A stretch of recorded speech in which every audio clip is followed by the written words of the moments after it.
Halo guys, balik lagi sama Gojam. Dan guys, hari ini gue mau review salah satu Breitling yang paling langka di dunia ya guys ya. Beneran nih.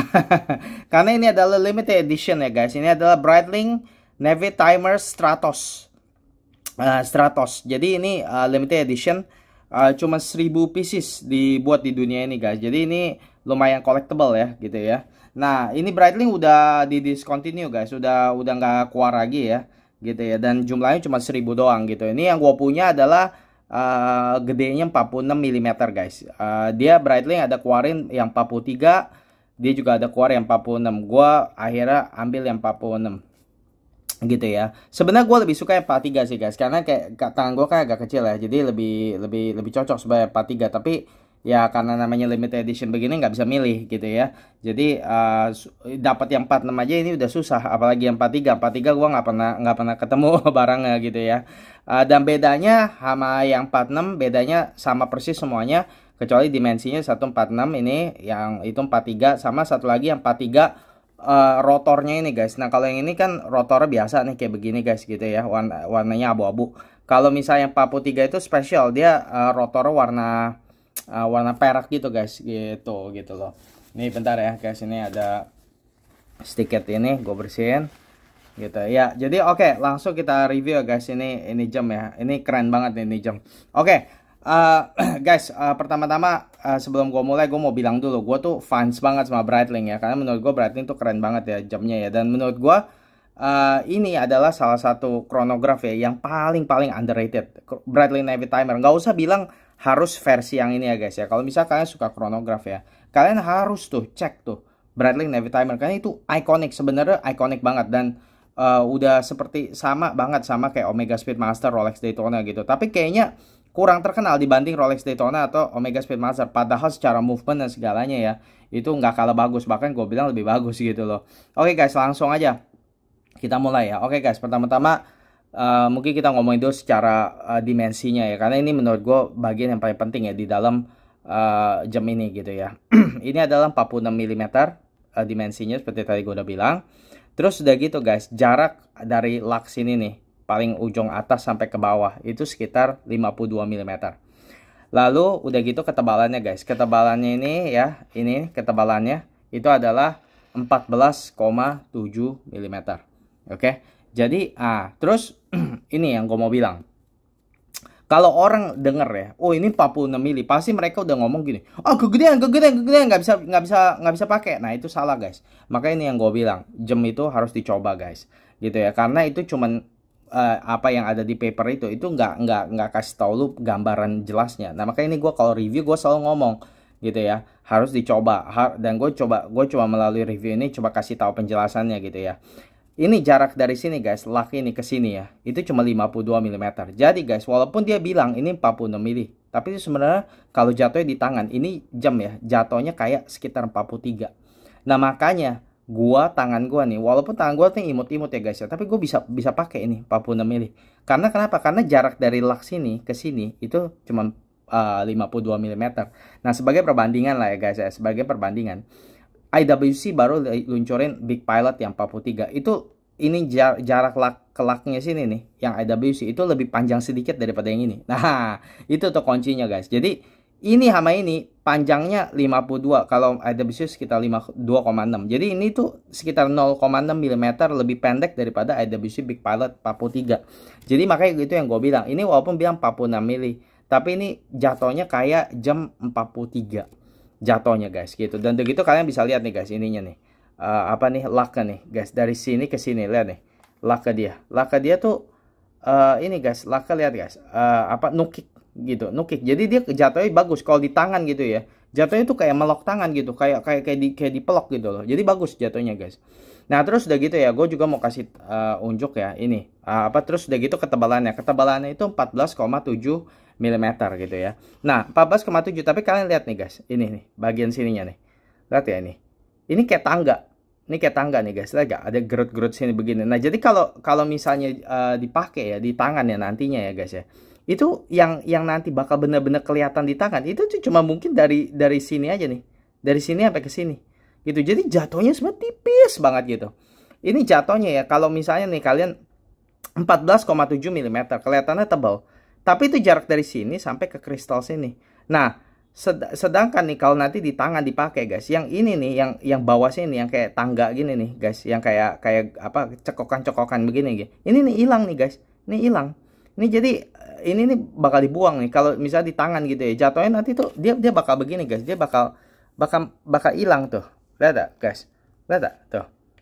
Bakal hilang, ngerti gak guys? No, ini kan ada cekokan. Tuh, lihat begini. Dia hilang dia. Nah, makanya gue bilang kalau misalnya dia taunya di tangan guys ya, itu jatuhnya nanti tuh akan kayak mungkin ini kan 14,7 ya ketebalannya ya. Tapi kalau jatuhnya nanti di tangan ya, itu mungkin cuman kayak sekitar 12 mili kali mungkin 12 mili nih karena hilang banyak guys. Ini dari sini nih, ini hilang, ini kristal bawahnya hilang, ini semua hilang semua nih gitu. Jadi ini sekitar kayak jatuhnya di tangan kayak sekitar 12 setengah kali 12,5 milimeter gitu. Taksiran gue gitu, gue nggak terlalu ukur sih guys karena susah juga karena itu udah cuma mili doang gitu ya. Tapi gue mau ngomong begini guys, pokoknya ya ini jam sangat-sangat menipu gitu loh secara dimensi. Karena orang kalau lihat ya, gede 46 tapi enggak sama sekali enggak gitu. Karena ini jatuhnya kecil, jatuhnya 43 dan ketebalannya juga tipis banget, bener-bener tipis banget, nggak bohong. Jadi makanya itu yang gue bilang guys, ini Navy Timeline ini ya sangat underrated di market gitu. Banyak orang ya nganggap remeh gitu, padahal menurut gue secara proporsi ya ini gebukin banget itu apa, Speedmaster tuh digebukin gak karu-karuan gitu. Kalau menurut gue ini lebih bagus gitu. Dan kalau menurut, bukan gue bilang Speedmaster jelek guys, Speedmaster juga bagus banget. Tapi kalau secara spek apa teknis ya segala ya, ini sebenarnya di atas Speedmaster gitu. Makanya harganya juga sebenarnya lebih mahal gitu loh. Nah terus udah gitu ya guys ya. Oke, kita lihat ya. Sekarang gue udah ngomongin proporsinya segala. Nah terus ini lihat nih guys, tuh keren banget kan ininya apa, dialnya segala. Nah dial ini rumit banget ya guys ya. Kalau kalian mungkin lihat ya kejelimet bingung gitu ya. Tapi ada orang yang nggak suka, mikirnya apa, aduh ini jelek banget nih jam jelimet gini. Padahal sebenarnya menurut gue ya justru bagusnya Navy Timer tuh di sini. Kalau menurut gue gitu. Nah ini Stratos Edition. Jadi ini bedanya apa guys dibanding yang regular. Yang regular itu ya, itu dialnya dia warna hitam gitu. Terus udah gitu ini pinggir sini warnanya putih. Tapi kalau Stratos ini seperti kalian bisa lihat, ini dialnya warna apa, abu-abu, tapi abu-abu gelap guys gitu. Terus udah gitu ada sunburst gitu ya. Terus udah gitu kalian bisa lihat tuh. Terus ininya warna hitam gitu. Nah dia kasih abu-abu supaya ada kontras. Kalau misalnya ininya dialnya hitam juga mampus, nggak bisa lihat waktu gitu ya. Dan udah gitu ini jam ya guys ya, walaupun kelihatannya gelap gini ya, tapi sama sekali nggak susah kalau lihat waktu. Jadi enak lihat waktunya enak kok. Jadi kalau kalian misalnya yang mau beli Navy Timer ya mikir ya, aduh kok kayaknya bakal jelimet nih, bakal apa pusing ya banyak ini. Enggak, sebenarnya enggak kok. Di prakteknya gitu ya. Ini apalagi yang ini nih guys, ini sama sekali enggak, karena ini ya penanda waktunya guys ya itu reflektif. Dia pantulin cahaya. Jadi gue kalaupun misal gelap-gelap gitu ya masih bisa lihat loh gitu. Itu makanya desain tuh guys. Desain orang kalau desainnya pintar tuh begitu gitu. Nah Breitling itu desainnya bagus gitu ya. Terus coatingnya juga ini bagus ya guys ya. Sama kayak Breitling zaman sekarang gitu ya. Oh ya ngomong-ngomong ini gue mau kasih tahu ya guys ya. Ini Breitling Navy Timer Stratos ini adalah, ini kita aktifin ini ya. Nah, ini adalah apa, Breitling Navy Timer yang diluncurin waktu Breitling masih under ini apa, Schneider Family gitu ya, waktu masih independen dia gitu ya. Nah ini makanya kita bisa lihat ya apa dia punya logo ya, logonya tuh juga masih wing ini, B-wing ini. Nah ini nih collectible banget nih guys. Ini nih apa, logonya ini nih itu sangat disukain sama ini, sangat disukain sama kolektor nih. Yang ini gue juga merasa bagus banget logonya yang ini nih, B-wing ini nih. Kalau yang kalau Navy Timer yang sekarang itu dia logonya beda, udah bukan kayak gini lagi. Logonya namanya AOPA. Itu logo kayak pesawat gitu. Nah kalau ini enggak, ini lihat nih guys, B-wing gini. Ini menurut gue bagus banget, cakep banget nih. Gitu. Dan ini terbuat dari emas putih. Gitu. Ini jadi B-wingnya ini bukannya besi loh ya. Ini logonya ini emas putih nih, kayak Rolex. Jadi makanya gue bilang keren guys. Makanya Navy Timer itu sangat-sangat underrated gitu. Nah terus udah gitu ya. Gue mau ngomongin apa lagi ya. Oh ya, terus udah gitu coatingnya. Oh ya, tadi sebelum itu sorry, gue hampir kelupaan. Iya, coatingnya jadi juga bagus ya. Walaupun ini dibuat sebelum George Kern masuk gitu ya. George Kern adalah CEO-nya Breitling ya sekarang ya. Tapi Coatingnya tetap bagus guys, coatingnya tetap bagus. Lihat tuh Breitling tuh, nggak ada refleksi apa-apa sama sekali gitu ya, bisa kelihatan. Nah ini lo lihat nih, nggak ada pantulan apa-apa kan, nggak ada pantulan ini kan di dial apa, nggak ada pantulan, bagus. Makanya Breitling itu keren banget gitu ya. Nah terus udah gitu ini dilengkapi dengan movementnya B01 ya, sama kayak Breitling chronograph yang lain gitu ya. Itu in-house movement dari Breitling guys, bagusnya minta ampun, beneran nggak bohong. Itu nggak kalah sama Rolex punya chronograph, nggak kalah sama Omega Speedmaster punya chronograph. Apalagi Omega Speedmaster itu secara teknis ya, ini lebih advance daripada yang Omega Speedmaster gitu ya, karena ini udah column wheel dan vertical clutch gitu ya. Terus udah gitu, jadi ini halus banget nih ininya nih, tuh lihat tuh guys, tuh bagus banget gitu ya. Terus udah gitu guys, ini juga movementnya COSC, jadi akurat gitu ya. Gue nggak pernah ukur jelasnya ya guys ya, karena gue sekarang jamnya lumayan udah lumayan banyak ya, lebih dari 3 ya. Jadi gue kadang-kadang sebelum gue sempet ngukur udah mati gitu ya. Tapi pokoknya ini akurat, gue boleh bilang gitu ya. Dulu gue pernah ukur yang Breitling Navitimer yang dulu yang yang generasi yang terbaru itu 4 second satu hari tuh gitu. Gue rasa ini juga mirip-mirip lah gitu ya. Terus udah gitu, bagusnya B01 movement tuh begini guys. Kalau misal kalian ya sama jam yang biasa gitu ya, biasanya itu kan ini nih kalau misalnya set tanggal nih gitu ya, kita ada namanya danger zone guys. Nggak bisa langsung seenaknya aja gitu langsung diputar gitu. Itu bisa hancur tuh data ininya, tanggalnya gitu ya. Nah tapi kalau di B01 itu hebatnya Breitling begini. Ini nih misalnya kalian mau set tanggalnya nih ya, itu nggak usah pusingin waktunya kapan, tinggal di set aja nggak apa-apa gitu. Karena kalau misalnya tanggal kalau di jam lain ya, itu ada namanya danger zone, nggak boleh sembarangan, harus di itu dulu ini nih ininya nih waktunya itu harus ituin dulu, nggak boleh main langsung diputar. Kalau diputar langsung bisa macet tanggalnya gitu. Tapi kalau ini nggak perlu, B01 tuh bagusnya gitu. Jadi kapanpun kalian mau set tanggalnya, kapanpun bisa gitu, nggak usah pusingin danger zone gitu. Bagusnya itu di sana tuh Breitling tuh. Nah terus udah gitu ya, water resistance-nya ini juga nah ini water resistance-nya emang sayang ya guys, ini cuma 30 meter gitu ya. Tapi sekali lagi gue juga nggak pusingin, karena kenapa guys, karena ini chronograph gitu. Kalaupun kalian punya kayak misalnya Speedmaster chronograph water resistance 50 meter, lebih dalam daripada ini, tapi tetap percuma. Karena kenapa? Karena yang namanya chronograph, biar gimana guys, itu tuh komplikasi. Jadi gue nggak saranin untuk kalian tuh terlalu berani sama yang namanya air ya. Apalagi berenang, itu sangat nggak disarankan gitu. Nah ini jelas nggak bisa berenang lah gitu. Kalau kayak Speedmaster mungkin ada orang yang bilang katanya masih bisa dibawa berenang, ya mungkin gitu ya. Tapi itu pun gue rasa aku udah main api gitu ya. Tapi kalau yang ini jelas nggak bisa guys. Kalau misal kalian bawa berenang ya hancur pasti. Nggak bisa. Ini sama sekali bukan jam kayak begitu gitu ya. Ini pokoknya jam ini jam pilot. Navitimer itu jam pilot. Jadi bukan jam buat berenang begitu. Gitu. Tapi gue sekali lagi guys, walaupun water resistance cuma 30 meter, tapi ya menurut gue sih masih oke lah gitu ya, karena chronograph juga anyway kan gitu. Nah jadi sikat kata guys, menurut gue sih ini bagus sih guys, Breitling Navitimer. Dan kalau kalian misalnya suka sama chronograph ya, menurut gue kalian boleh nih consider ambil Breitling Navitimer gitu ya. Ini generasi yang udah lama. Dan mungkin sebagai penutup ya, gue bakal kasih perbedaan kuncinya ya guys ya, perbedaan signifikan antara Breitling Navitimer yang generasi ini. Nggak mesti versi 100, tapi pokoknya ini Navitimer yang lama, generasi lama dibanding generasi yang baru yang sekarang ya guys ya.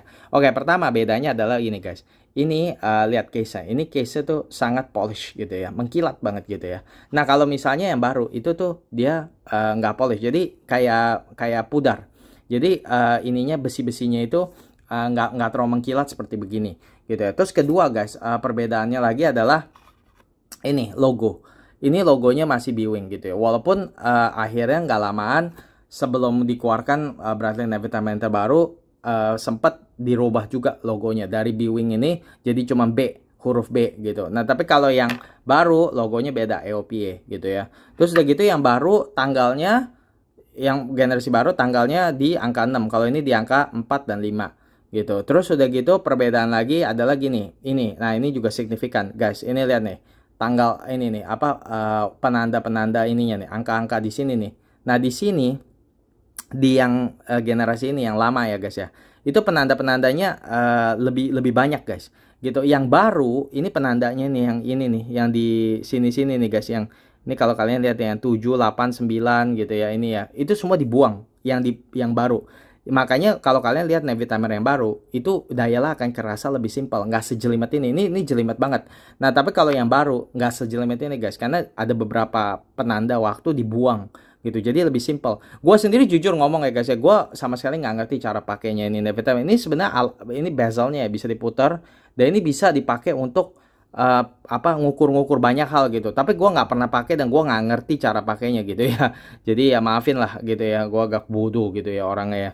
Nah terus ya jadi penanda waktunya kalau yang di baru lebih simple karena itu dibuang beberapa angkanya gitu. Kalau yang ini lebih detail, lebih jelimet gitu. Nah terus udah gitu nih bagian bezelnya di sini guys. Nah ini kalau kalian lihat ini kayak mangkok, lihat gak? Ini yang ini generasi yang ini, lihat gak? Kayak mangkok, kayak cekung gitu, kayak cekung ke bawah gitu. Nah tapi kalau yang di baru itu dia flat gitu, jadi nggak cekung begitu gitu guys. Nah kalau yang ini kayak begitu gitu. Nah menurut gue lebih bagus kayak gini, jadi kayak mangkok, lihat ya tuh guys, lihat gak? Kayak mangkok kayak begini gitu, kayak begini. Nah itu. Tapi kalau yang di generasi baru dia nggak kayak gitu guys, dia biasa aja gitu, flat begitu gitu. Terus udah gitu yang di baru ketebalannya juga lebih tipis gitu ya. Kalau yang ini kan 14,7, kalau yang baru itu sekitar 0,8 mm lebih tipis, jadi sekitar 13,9 gitu ya. Kalau mau jujur ngomong guys ya, gue sih sebenarnya lebih suka generasi yang ini sih guys dibanding generasi yang baru. Jujur ngomong, kalau gue gitu ya. Cuman secara warna dan pilihan, gue lebih suka generasi yang sekarang, karena generasi yang sekarang itu berarti banyak banget pilihan warnanya. Ada yang warna biru lah, ada yang warna perak, ada yang warna hijau gitu ya. Sedangkan di generasi yang lama ini dia cuma adanya warna hitam dan biru, udah gitu aja, jadi nggak terlalu banyak pilihan. Nah ini adalah yang eksklusif, makanya warnanya dark gray kayak gini. Nah ini bagus nih guys, makanya gue seneng banget, makanya akhirnya gue pilih ini gitu guys gitu. Karena kenapa gue pilih, karena warnanya udah gue suka, udah gitu secara spesifikasi dan segalanya gitu ya. Ini seperti tadi gue bilang lah, kayak ininya, lekukannya ini lebih lekuk, udah gitu ini lebih polish, lebih mengkilat. Terus udah gitu logonya gue juga lebih suka ya, B-Wing. Terus udah gitu sedikit lebih tebal karena jadi kelihatan lebih maco gitu ya. Nah gue lebih suka ini semua guys dibanding yang baru gitu, makanya akhirnya gue pilih ini. Ya oke guys, ini udah agak lama ya, dan gue rasa gue udah cover semuanya ya, dan apa yang gue mau ngomong soal ini jam gitu ya. Pokoknya saran gue gini sih guys, kalau misal kalian penggemar jam ya, kalian juga penggemar jam, walaupun kalian suka atau nggak suka sama chronograph, menurut gue kalian harus nih cek Breitling Navy Timer, karena menurut gue guys ini adalah salah satu jam yang sangat-sangat underrated di pasaran, beneran nggak bohong. Ini jam ya ikoniknya sama kayak Speedmaster, sama kayak Rolex Daytona, bagusnya juga secara movement nggak kalah, boleh saingan sama Rolex Caliber 4000 gitu ya, yang chronograph versi Rolex itu. Terus udah gitu juga finishingnya semua juga bagus gitu, bener-bener nggak kalah guys sama Daytona, bener nggak kalah. Daytona cuma menang mahal, udah gitu aja lah. Secara teknis segala tuh nggak kalah ini gitu, malah gue bilang lebih bagus gitu ya. Terus secara proporsinya juga mantep banget gitu, apalagi kalau kalian mungkin pakai yang 43 ya, mungkin itu lebih kecil gitu ya. Jangan takut, sekali lagi guys, pesannya adalah jangan takut beli Navy Timer karena apa? Oh kegedean, enggak. Karena kalian nggak ngerti itu jatuhnya di tangan akan lebih kecil daripada apa yang ditulis di paper gitu. Ini kayak misalnya ini yang 46 itu kelihatannya jadi kayak pakai 43. Kalau kalian pakai 43 itu kelihatannya jatuhnya kayak 41. Jadi nggak usah takut gitu loh. Cocok buat wristnya orang Asia gitu. Jadi menurut gua guys, kalau kalian penggemar jam atau kalian suka chronograph, cek berarti Navy Timer. Jangan beli Speedmaster terus, beli Navy Timer karena menurut gua lebih bagus secara harga ya. Memang mungkin lebih mahal, tapi karena ini kurang terkenal kayak Speedmaster, dan Speedmaster sekarang juga udah naik harganya nggak karu-karuan gitu guys ya. Nah kalian boleh nih jadiin ini alternatif Speedmaster, karena ini mungkin kalian bisa dapat ini harganya kurang lebih mirip-mirip sama Speedmaster, tapi kalian bakal dapat fitur-fitur yang lebih bagus gitu, fiturnya lebih bagus, proporsi segala, dan teknisnya udah lebih bagus, proporsinya juga nggak kalah keren gitu, dan ikonik juga gitu guys. Oke Oke guys, makasih ya udah nonton. Kalau misalkan suka channel ini, suka jam tangan, jangan lupa support Gojam, subscribe channel ini, dan sampai jumpa di video berikutnya. Sehat selalu. Makasih guys, bye-bye.